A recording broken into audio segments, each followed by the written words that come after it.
Magandang araw po. Welcome po sa ating My Farm Project. Sa video pong ito ay gusto ko kayong bigyan ng update doon sa project namin na magdagdag ng mga upgraded na native pigs. At sa araw pong ito ay nakapamili po kami ng 2 inahinin at saka isang junior boar. Nasa 2 buwan po ang edad ng nabili po namin at mga naiwalay na po. Binili po uli namin ito dito sa pinagkuhanan namin ng isa naming inahin na F1B sa LIK Farms po sa Lipas City, sa Batangas po namin binili itong tatlong ito. Yung all black po ay F1B, siya po ang boar dito sa tatlo pong ito.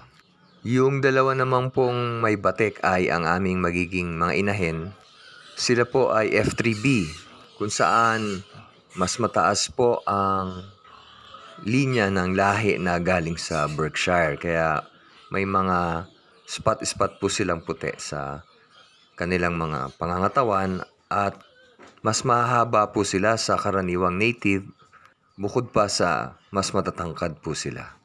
Ito po ang pangalawang pagkakataon na kami po ay nagdagdag ng mga upgraded native pigs bilang pagpapatuloy sa napasimulan namin ng una, na kung saan sa pamamagitan ng perang ibinigay sa akin ng aking bunsong kapatid, nakapagsimula kami sa mga upgraded native pigs. Ito pong nakikita nyo ay magiging panimula ng mga bago naming ipoproduce ng mga biik, dahil sa kasalukuyan po ay may naghahanap na po sa amin ng gagawing supply para sa kanilang mga panglitsyon.